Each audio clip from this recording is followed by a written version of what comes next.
देशवासियों को रक्षाबंधन की ढेर सारी शुभकामनाएं। चलिए जानते हैं आज की देश और दुनिया की सिलेक्टेड काम की और महत्वपूर्ण 50 बड़ी खबरों को सिर्फ 10 मिनट में। पर अभी तक आपने इस वीडियो को लाइक नहीं किया तो लाइक कर दीजिए। मोदी सरकार का रक्षाबंधन पर बड़ा तोहफा, सभी के लिए 200 रुपए सस्ता हुआ एलपीजी सिलेंडर। उज्ज्वला योजना के 9 करोड़ लोगों को मिलेगा 400 रुपए सस्ता। 75 लाख महिलाओं को उज्ज्वला योजना के तहत मुफ्त में मिलेगा एलपीजी गैस कनेक्शन। देश भर में आज मनाया जाएगा भाई बहन के अटूट प्रेम का त्योहार रक्षाबंधन। पीएम मोदी ने देशवासियों को रक्षाबंधन की दी बधाई। कहा, भाई के लिए बहन का रक्षा सूत्र एक नई ऊर्जा को उत्सर्जित करता है।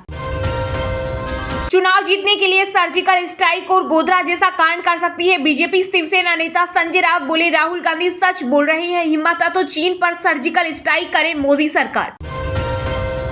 अगले महीने 5 दिन के यूरोप दौरे पर जाएंगे कांग्रेस नेता राहुल गांधी। सांसदों से मुलाकात के साथ पेरिस में छात्रों को करेंगे संबोधित। अपनी हरकतों से बाज नहीं आ रहा ड्रैगन। G20 समिट से पहले अरुणाचल से ताइवान तक को बताया अपना हिस्सा।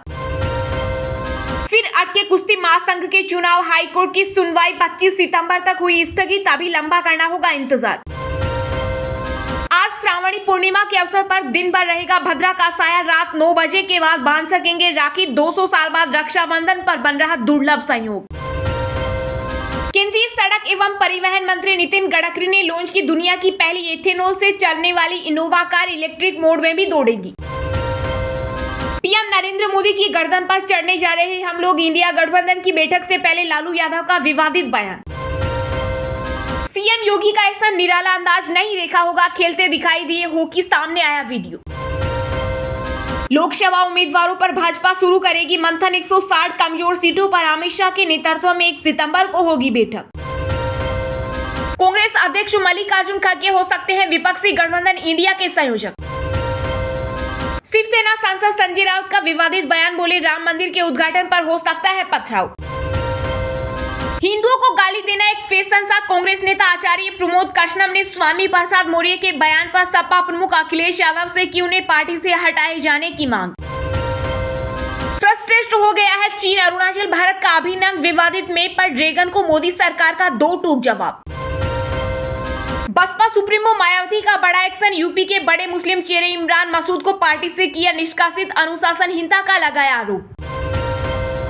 एक सीट एक उम्मीदवार के लिए लोकसभा की 450 सीटों का चयन। मुंबई में इंडिया गठबंधन की बैठक में होगा अध्यक्ष और संयोजक पर मंथन। नुहा हिंसा के नाम पर मुसलमानों को भड़का रहा ISIS। मैगजीन में छापे बुलडोजर की तस्वीरें, बदला लेने की कही बात। पुलवामा आतंकी हमले ने हमें कश्मीर से आर्टिकल 370 को हटाने पर मजबूर किया, केंद्र सरकार ने सुप्रीम कोर्ट को बताया। जम्मू कश्मीर को कब तक मिलेगा राज्य का दर्जा, सुप्रीम कोर्ट ने केंद्र से पूछा, समय सीमा बताए सरकार। जम्मू सहित देश में रक्षाबंधन के पर्व पर राखियों से सजी दुकानें सोने चांदी से लेकर हर प्रकार की राखियां कर रही आकर्षित। उत्तर प्रदेश के बैंकों में 4,580 करोड़ की लावारिस रकम, कोई दावेदार नहीं, सरकारी खातों में भी जमा अरबों रुपए। एक अनार और 100 बीमार। बीजेपी ने इंडिया गठबंधन की बैठक से पहले पीएम उम्मीदवारों को लेकर विपक्षी दलों पर बोला हमला। मोदी सरकार के नेपाल से सस्ते टमाटर के आयात के बाद भाव आसमान से जमीन पर। मैसूर की मंडी में बिक रहे महज 14 रुपए किलो। भारत यह है आपके लिए है। विश्व एथलेटिक्स चैंपियनशिप में स्वर्ण पदक जीतने के बाद नीरज चोपड़ा ने किया पोस्ट। कोटा में सुसाइड के मामले पर लगेगा ब्रेक। अपनाए जाएंगे आधे दिन पढ़ाई आधे दिन मस्ती जैसा प्रयोग। संडे और बुधवार को रहेगा हाफ डे। जापान में शाहरुख खान की फिल्म पठान की रिलीज का ऐलान। 78 स्क्रीन पर दिखाई जाएगी फिल्म। बुर्ज खलीफा पर जारी किया जाएगा जवान का ट्रेलर। चोटिल ऋषभ पंत की हुई टीम इंडिया में वापसी। जसप्रीत बुमराह भी पहुंचे बेंगलुरु।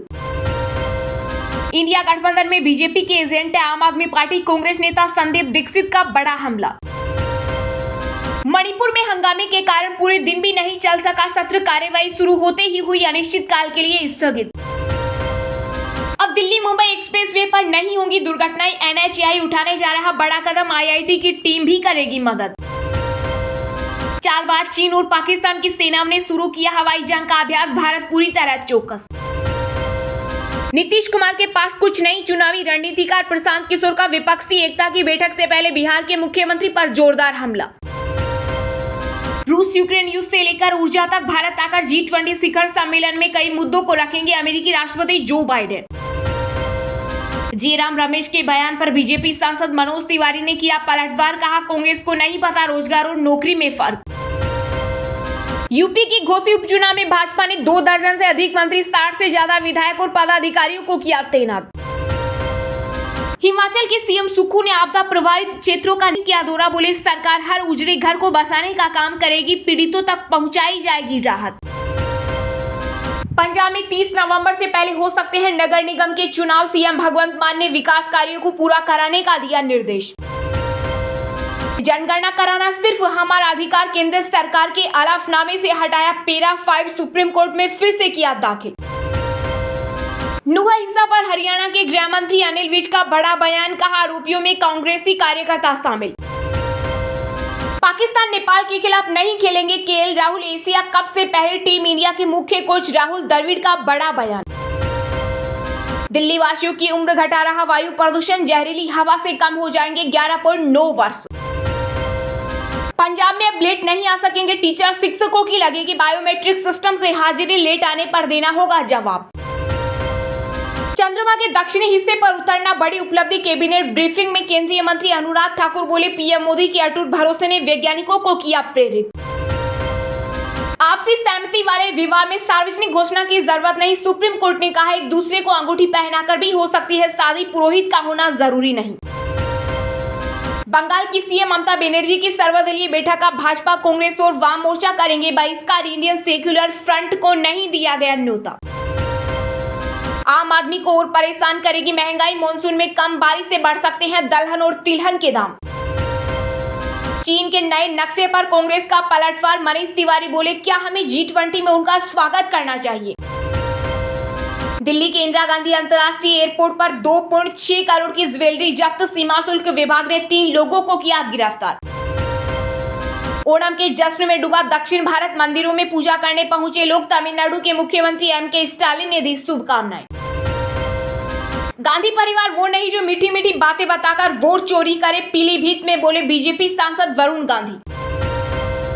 ओडिशा में गरीबों को मिल रहा उनका हक, पटनायक सरकार ने जगह मशीन के तहत दी जमीन, अब घर बनाने में भी करेगी मदद।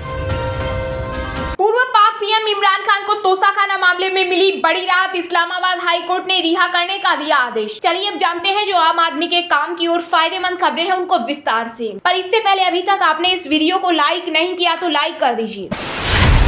मोदी सरकार का रक्षाबंधन पर बड़ा तोहफा, सभी के लिए 200 रुपए सस्ता हुआ एलपीजी सिलेंडर। उज्ज्वला योजना के 9 करोड़ लोगों को मिलेगा 400 रुपए सस्ता, साथ ही 75 लाख महिलाओं को मुफ्त में मिलेगा एलपीजी गैस कनेक्शन। जी हां, देश भर की गृहिणियों को मोदी सरकार ने रक्षाबंधन के अवसर पर बड़ा तोहफा दिया है। मोदी सरकार ने रसोई गैस सिलेंडर के दाम में 200 रुपए की बड़ी कटौती की है। साथ ही उज्ज्वला योजना के तहत 75 लाख महिलाओं को मुफ्त में गैस कनेक्शन देने का ऐलान किया है। इसके अलावा सरकार ने उज्ज्वला योजना के लाभार्थियों को रसोई गैस सिलेंडर पर 200 रुपए अतिरिक्त सब्सिडी देने का भी फैसला किया है। सरकार के इस ऐलान के बाद उज्ज्वला योजना के 9 करोड़ लाभार्थियों को अब बाजार से 400 रुपए कम दाम पर रसोई गैस सिलेंडर मिलेगा। जानकारों का कहना है कि सरकार पेट्रोल और डीजल के दामों पर भी राहत दे सकती है। केंद्र सरकार के इस फैसले को आने वाले चुनाव से भी जोड़कर देखा जा रहा है। इस साल देश में राजस्थान, मध्य प्रदेश और छत्तीसगढ़ जैसे अहम राज्यों में विधानसभा चुनाव होने हैं, जबकि 2024 की शुरुआत में लोकसभा चुनाव भी है। ऐसे में महंगाई एक बड़ा चुनावी मुद्दा है, जबकि विपक्ष लगातार मोदी सरकार पर रसोई गैस कीमतों को लेकर हमलेवार बना हुआ है। कर्नाटक विधानसभा चुनाव में सिलेंडरों की महंगाई को कांग्रेस ने मुद्दा बनाया था और उसका असर भी दिखा है। मौजूदा वक्त में देश के अंदर घरेलू एलपीजी सिलेंडर के दाम 1100 रुपए के आसपास बने हुए हैं, लेकिन अब ये कीमत घटकर देश भर में 900 रुपए के आसपास हो जाएगी। नई कीमत 30 अगस्त यानी रक्षाबंधन के दिन से लागू होगी। इस फैसले से सरकार पर वित्त वर्ष 2023-24 में 7,680 करोड़ का बोझ आएगा।